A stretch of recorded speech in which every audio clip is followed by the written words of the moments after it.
Welcome to the Clikpop podcast. What's going on, Justin? I'm doing pretty well today. How you doing? Well, actually, I shouldn't say that. I'm kind of bummed. Really? Is it because of your background? Your No, I love the fabulous new background. background? No, the background's fabulous. It's like 80s, dude. The 80s are in right now, and I love the background. We got the That's Miami right. Vice colors going, dude. I'm rocking the 80s shades. This is life right now. We got purple prints surrounding us. I mean, that part is great. But just before we get started, a little bummed about, PB Herman. Paul Yeah. Reubens. Yeah, I'm sad about that. And also Angus just passed away too. Angus McLeod.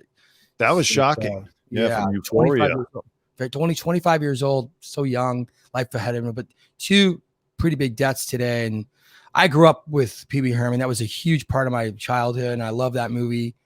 I quote it all the time religiously. I just got the pleasure to meet and interview E.G. Daly. She is a sweetheart. And I saw her post and she's very sad. It's just a sad day. That's all. Well, I'm super bummed. Yeah, I got to interview Angus last year for that other company that we worked for. Apparently, it was the last time we saw him, or I've never seen him on there before either. So maybe it was the only time, but he was a nice guy. I didn't really watch the show. I feel like I'm a little too old to watch it, but he seemed a lot like the character. When I met him and talked to him in person, he sounded like what I had seen of his character on I mean, not that he was like a drug dealer in real life or whatever, but just his kind of affect, his personality was seemed kind of close. But he was a very nice guy. Yes, he was very nice to me. In fact, he posed for some pictures for me and we talked. He was cool. And he had like a cool style. His wardrobe was like wild. I'm like, bro, what's with the wardrobe? And he was like, man, I'm just doing my thing with whatever. He was like really cool. I was like, this kid's got some swagger, man. I like that. Apparently he was a waiter and he was just kind of discovered by someone who was like looking for authentic kids for Euphoria. And so that kind of like, it was just like a short whirlwind career. Very sad because apparently he just buried his father last week in Ireland. He was having a tough time dealing with it. And so, it looks like it was the saddest type of ending, if you know what I mean. Oh, yeah. Yeah, that's sad. So, and Paul Reubens was secretly fighting a battle that none of us knew about. I didn't know about it, and he didn't make it public. And so there was no way we could even know what was going on. We just kind of fell off. And that happens sometimes with celebrities. And sometimes they just go off and hide away and they do their own thing and they get very private. And, we don't know what's going on. And obviously he had something going on that was very serious. He didn't tell us about it. And now we found out in the worst possible way. I was talking to someone else about this earlier. It was very Norm Macdonald-esque. Remember Norm Macdonald just Of course died, I do. and then we were like, what? 61 years old. What happened? And he had been battling cancer for like 10 years. So Pee-wee was doing the same thing. I can imagine COVID must have been a nightmare for Paul, right? Because like the people who were most affected by COVID were immunocompromised. And how much more immunocompromised can you get than having cancer? So I feel bad. Right. You probably didn't have a great last few years in terms of like being able to move around freely. That's a good point. Yeah, I didn't think about that. That's sad. Yeah. Well, rest in peace to both of them. Yeah, rest in peace, Paul. Rest in peace to Angus. And now rest in peace to Tafari Campbell, the Obama's personal chef who died last week, drowned outside in the little pond off their estate. It has come out today who the person was that was with Tafari when he drowned. They haven't named names, but they're saying it's an Obama employee, a female who was there. She tried to reach the chef to help him, but she was forced to return to the shore to call for help. Still being very tight-lipped. We haven't heard the 911 call. We don't have the details other than that she was apparently clear-minded and sober. That's what they said. But they're not giving us a whole lot of details about how he got stuck, why, what was going on. A lot of people online were trying to say, especially in the conspiracy side of the internet, that it was Obama and that, he had these pictures taken afterward where he's playing golf with bandages on his fingers, but apparently he always bandages his fingers for golf. It's to prevent calluses. And then they were like, oh no, it was one of his daughters was on the thing. And now they're saying it's an employee. Still could be a cover-up, by the way, because it took them this long to just say an employee. What do you think? Well, look, anytime you have a crime of this crime, I shouldn't say crime. Anytime you have a tragedy of this magnitude, anytime you have a situation of this magnitude involving a president or an ex-president, they're not going to just come out and start blurting all the information out right away. They're going to do a very slow and methodical investigation, slowly released information as they make sure it's all have all their T's crossed, all their I's dotted, and then they'll slowly release information as the public should know. I don't think there's anything weird going on here. I think he just was paddleboarding with a friend and they went out, and I think the White House, or not the White House, rather, I think the Secret Service men made the phone call after he got the information, and they just went through all the, there's a procedure that they went through. I mean, you have to take this kind of at face value. I don't know what really would be the big cover up. Like, yeah, I guess it's just like someone dying on an ex-president's estate is going to be treated, more carefully than someone dying on some rich guy's estate. There are national security concerns, I'm sure. It's also clearly going to affect the whole Michelle for president movement that some in the Democratic Party have been trying to get going, because now Michelle's not going to be able to run without her opposition bringing this up all the time. And they will unleash the paid conspiracy advocates on her and make this the story especially if Trump's running. Trump is hoping now Michelle gets in so that he can go balls to the wall with this Tafari Campbell thing. The only conspiracy that I would believe is that Michelle did it just so people would stop asking her to run, because she doesn't want to run. But other than that, you definitely have a point there. They're going to bring that up all the time, but there is something. Look, I'm not a conspiracy nut and everything like that, and I think it was a tragic accident. I don't think there's anything more to it than we're told. I mean, as far as I'm taking it at face value, I'm not one of those people that's just going to make up the craziest thing ever. But it is coming out now that he was going to write a book. It should be that's a fact. He was going to write a book. And it is coming out now that he did have run-ins with Michelle Obama, that she was very, rough with him, like verbally, and they had some altercation, interactions that were not so pleasant. That's what's coming out. That's what people are saying that were there. So, I mean, I'm not saying anything happened on purpose, but I'm saying like that element.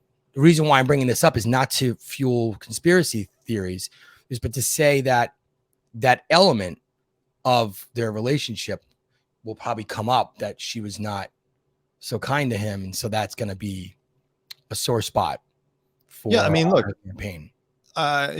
People, the Obamas are beloved, and for at least half the country, I'd say. Doesn't mean that they should just get like there shouldn't be deep examination of what exactly happened here. They still got to look into all of these factors. I mean, if those are the facts, that he was writing a book, that they didn't have a great relationship, doesn't necessarily mean correlation is not causation, but it should be looked into. You can't just be like, "Oh, you're crazy for even bringing that up. How dare you?" Yeah, and that happens now when it happens on both sides of the political spectrum, and it's like everyone should be.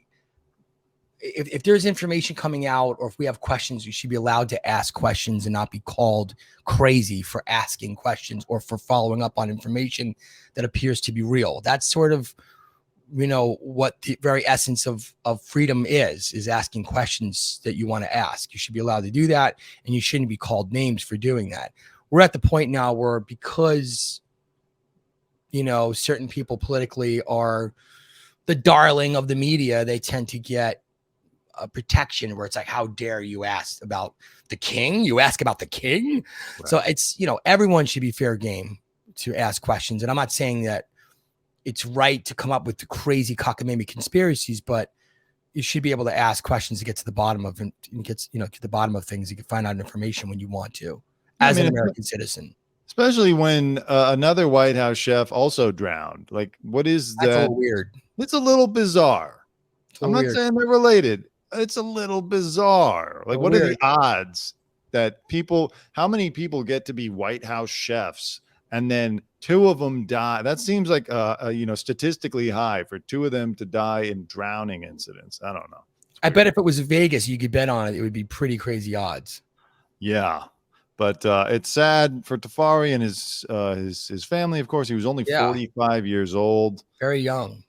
The Obamas they haven't been super public about it. We don't know. I don't know if we're gonna know. Golfing. She was playing tennis. They haven't made a statement. They haven't come out and said anything to anybody. Come on. They should at least come out and make a statement. I have to say, I hate him, love him, in between.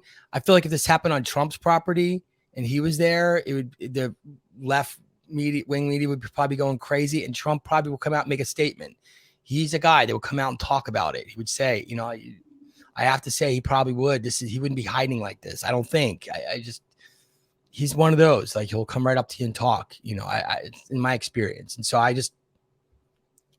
that's something that, like, and maybe they're going to do that in time, but I feel like they would have done it already. Like, how do they not come forward and say, hey, because do we know if they even tweeted about it or anything, or any posts from them? I think they put out an official statement, like a general, like, we're very sorry type of thing, but not a whole lot. And look, I get it. It's summer. Everyone's on vacation, but yeah, playing golf this soon after it publicly, like, maybe Obama should have rented out a Top Golf to go golfing privately, or like had like some kind of indoor, like something a little more private. It's not a great look to be golfing this soon after it. And the investigation is still going on, and she's playing tennis, and they're like out there just. Right. It's not. I agree. It's not great. It's not great. Or I agree. It's not great. Well, hopefully we'll find out more information about who the employee was and all that, and we'll get to the bottom of it. But I think they're going to kind of slow walk this thing. They're going to be very, like, unless people are requesting and really fighting to get this information out, I don't know that it's not just going to be volunteered. No. So we'll continue to watch that. Let's switch it up to something a little bit more fun. Yeah, I like fun, dude. Prince William displayed a sense of humor, which I wasn't entirely aware he had. He made a little joke about going bald. You can see that here on Clikpop on our Substack right there. He is bald.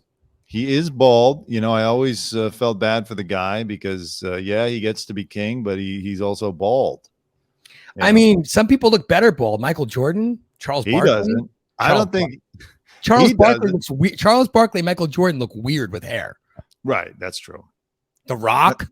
That's true. But then you look at like LeBron James. He doesn't look good bald. No.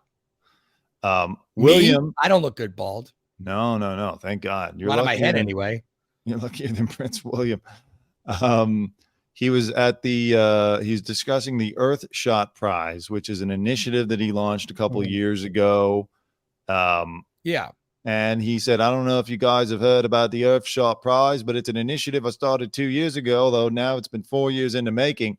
I had hair when it started. It's funny, but honestly, I like it. I like it when a guy like him shows a bit of a sense of humor. This is what I always say Harry and Meghan should do more often. They should be more humorous, be a little bit more self-deprecating to win people over. They're not. They're too prim and proper, and they're better than everybody. I like that he went bald to look like the Earth. Which is ironic because it's like they left the aristocracy, they left the royal family because they were like going to shun that world. And then it's like they're more sort of unattainable than the royals that stayed. I got to be honest. People get hair transplant surgery. Yeah. Like there's stuff you can do. Did he feel like, if I go bald, it'll make me look more serious? So when I do assume the throne, people will be like, oh, this is a man of experience, because he could have been like quietly just having that hair moved into the front of his head. People do it all the time. They've been doing it in Hollywood for years. Some people listen. I think the same way as you. I'm one of those where it's like especially for him, he has the resources to do it. We get the greatest doctors in the world, and he could do it. Of course, he could do it. He has access to it, and he has the money, whatever. But I'm learning that not everybody has the same approach to surgeries that we do. Some people are very, very, very reluctant to have any type of surgeries done on their body. They're like freaked out by it. They don't like it, and so they don't do it. They actually prefer just to rock and roll with whatever the world gave them because they fear the needle. That's a great point. You know, I wonder if, because you got to go under anesthesia of some kind for that kind of surgery. Yeah. I wonder if it's even a national security concern. They're like, listen, Prince William, you know, we can't even risk you to having cosmetic surgery in case something were to happen to you. You are next in the line of succession. So I'm sorry. Here's a set of toupees if you'd like to start incorporating those in, or maybe like a hair system, but we cannot get you any surgery. It's too risky. Too risky. Too risky. Don't risk it for a biscuit. Huh. It's interesting, but it's good to see him having a good time. They seem all right as far as monarchs go, I guess. And there's some women into the bald look. They prefer it. Kate might like that. Maybe she likes it. Maybe she said, "Please don't get the hair transplants. I like this." Maybe he thinks that the crown will fit more easily on his head if there's no hair. Yes. I mean, it's all about semantics. When you put a hat on, it messes your hair up. Like, you know, imagine you put the crown on and then you got to quickly do your hair again. Yeah, that would be physics. Doesn't have to worry about it now. Good for him. All right. Well, good for him. Good for him. Yes. All right. You know what else I want to talk about? We've been talking a lot about UFOs, UAPs. They had the big hearing last week. I love them. I love UFOs. I love UAPs. I love aliens. I love all that. And so AOC talked about it a little bit. She was there for the hearing. And, you know, by the way, this is a bipartisan thing. She and also Matt Gaetz talked. They're on different sides of the aisle, but they seem to be on the same side when it comes to this. Let me pull this up for us real quick so we can just watch a second of her video. All right. This is on clikpop.substack.com. Please subscribe. By the way, you'll see this and many other videos. We'll keep you up to date on all this stuff. So anyways, what do I think? Do I think UAPs are real? Are UAPs real? UAP stands for unidentified, anomalous, or aerial phenomena. But people say anomalous because now it's water or air. Do I believe that there are phenomena that have been identified by pilots, both, you know, either commercial, military, etc., that have gone unidentified? Sure. Yeah, I think so. I think that's fair to say. We heard from some pretty credible witnesses. One is a commander who has verified video that is unidentified. So by definition, there are phenomena that have gone unidentified. There are plenty of UAP incidents which have been identified, but there are some that have been unidentified. Now, do I think those are aliens? That's a different question. Absolutely. So that's okay. So we got the baseline here. But now here's what she's going to talk about, which is what a lot of us who are kind of skeptical of the government being so open about this are wondering. Like, why now? Why are we talking about this? And she brings up the involvement of the defense contractors, you know, Boeing or Lockheed Martin, like all those companies. Like maybe they've finally figured out a way to profit off of all this, or they have been profiting off of all of it. And so they're making a big push, right? So anyways, I do think there's something going on.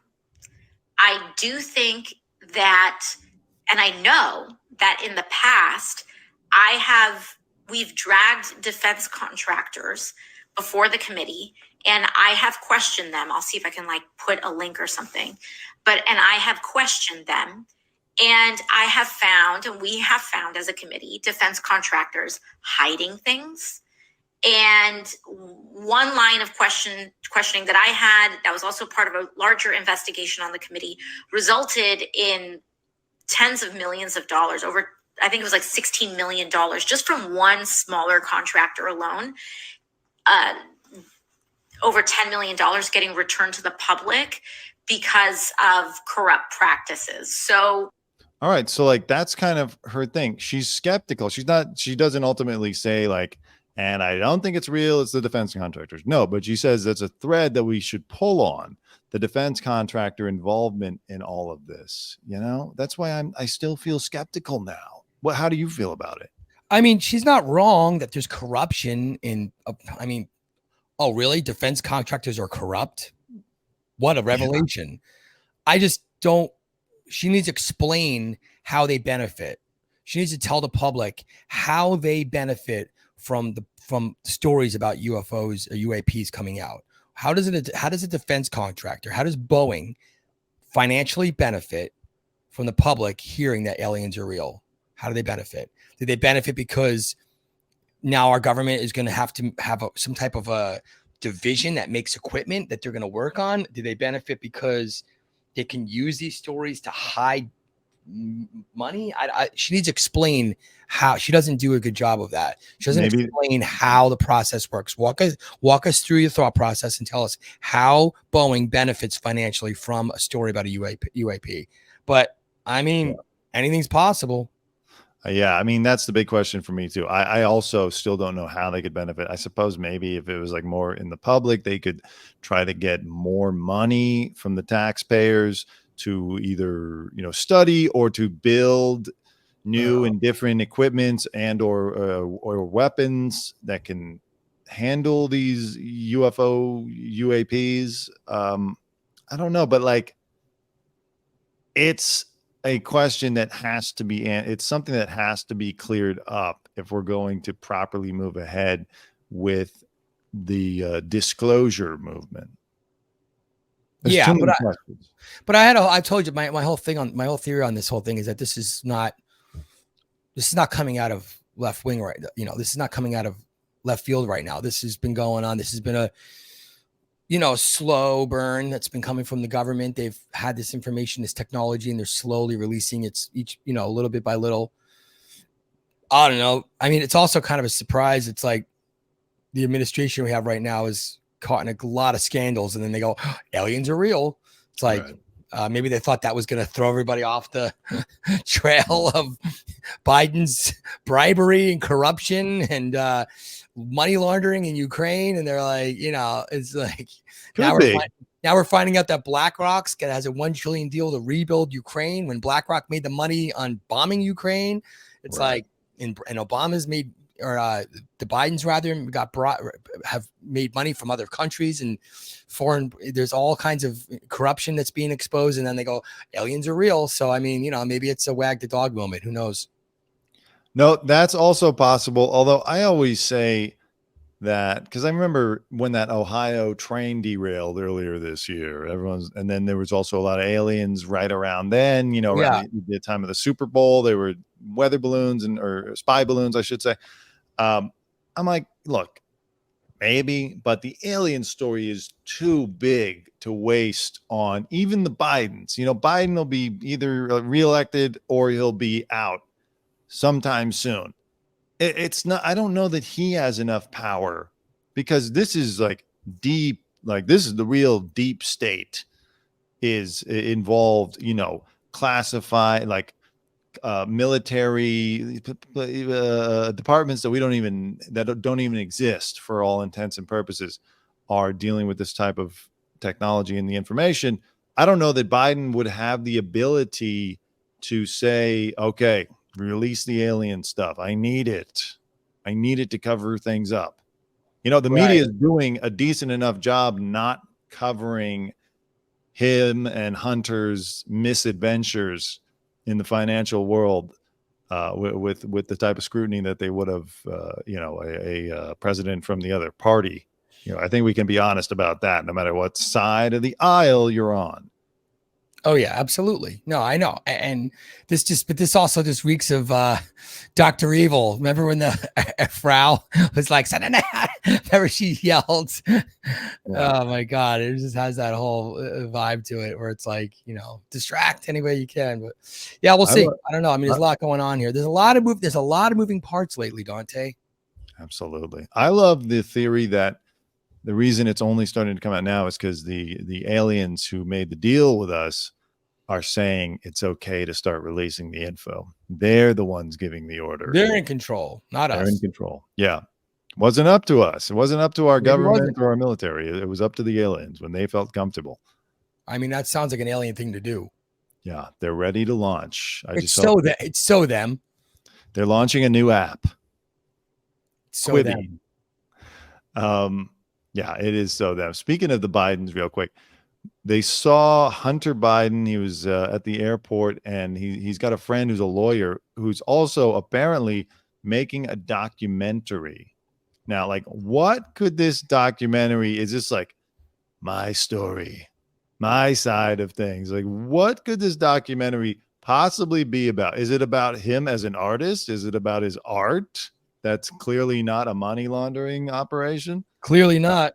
Are they getting funding? You know, what the first thing I thought Oh, was, yeah. okay, what's the budget for this documentary going to be? $200 million? Yeah, that's. You know? I mean, that's you're right on the. You're right. You're circling the target, my friend. Yeah, seriously, because it's what else would be the purpose of this, and where are they going to distribute it? You know, I mean, it's on brand for him to have a documentary and then get money from donors that were going to help make the movie, and then the money just gets spent on things and it vanishes. I mean, So, it would be cool if he made like a tell-all, you know, take you inside the laptop, talk to you about the crack, yeah, prostitutes, all that stuff. Yeah, it would be interesting. I'm not holding my breath. Me and Dad, me and the big guy. Me and the big guy. That would be funny stuff. Well, we'll see. You know, you 10%. never know what's going on with Hunter. Let's pivot back to the Royals real quick. So Royals. we posted this article over the weekend. Apparently, David and Victoria Beckham are on the outs with Meghan and Harry because Meghan and Harry don't like that they like speak to the media about them. And I'm sitting here saying, you guys are insane. David and Victoria combined probably have a much bigger fan base, like by 10 times than you. You need David and Victoria more than they need you. You guys have no connection to the monarchy as of now. They're down there in Miami for Messi's debut. You know, they're still, as I said, like David as a soccer player has a whole set of fans. Victoria from the Spice Girls, like you're getting rid of people who first I couldn't believe they were still close to Meghan and Harry, because I would think they would want to be closer to William and Kate. Anyway, they're probably happy. All of her friends are getting markled. Yeah, that's right. That's the word. That's right. Honestly, I bet they're relieved. They're like, oh, we can stop pretending well, that we're couple close things, to them, and now we can get closer to Kate and William, and get back into Buckingham Palace. Well, a couple things going on here. There's two things going on. Number one, that term markled comes because this is a pattern of behavior that she has with friends. Mm-hmm. Even the closest, longest friends she's had have fallen off with her. Right. She cuts them off, or they have a falling out, and she moves on and just finds new ones. So friends are very disposable to her, and she doesn't value friendship. I mean, there's a pattern, right? And at some point, you can't just keep blaming everybody else. So obviously there's a pattern here with behavior where she has a run-in with her friends, doesn't care about them, yada, yada, yada. So and behold, and then all of a sudden she's not friends with them anymore. And she finds new friends, and then they're her new best friends, and she's with them for a while, and then they have a falling out. So this has been going on. It's a pattern. But also simultaneously, there is some paparazzi lore that the Beckhams used to call paparazzi back in the day, and they pretended they didn't want to get shot. There's a couple times where they were discovered in places where there's no way anyone would have known they were there unless they were the ones that did the calling. So there has been some rumors around town that they were calling the paparazzi on themselves. So I guarantee that happened, and I guarantee that Meghan in particular does that too. A story actually we talked about a couple weeks ago. They definitely do, and whatever. I understand the impulse on Meghan and Harry's part to separate from David and Victoria if they are leaking stories about them to the media. I mean, who wants that? But sometimes you just gotta swallow the bitter pill. Like, all right, it sucks. They're leaking stories about us. We like to control our narrative, but they are high profile. They're probably some of the last high profile friends that they have. Oh yeah. Yeah, it might be that this is the last of the Mohicans, as they say. That's right. That's it. Now what? Where do we go from here? Where do To we be go? continued. To be continued, my friend. Well, I tell you where you should go if you're watching this. Clikpop.substack.com. CLIKPOP. And follow us on Instagram and on Twitter and on TikTok and everywhere else. Please subscribe. We send it straight to your inbox. Subscribe to our YouTube now as well. We're going to be going live very soon to do these shows, and you can comment and be part of the conversation. And that's it. That's enough. Any last words from you, Justin? It's a heat wave. Stay cool out there, everybody. It is. It is. All right. Well, we'll see you on the next one. Again, subscribe, like, share, follow, comment, talk about it with your friends, and have a good Monday.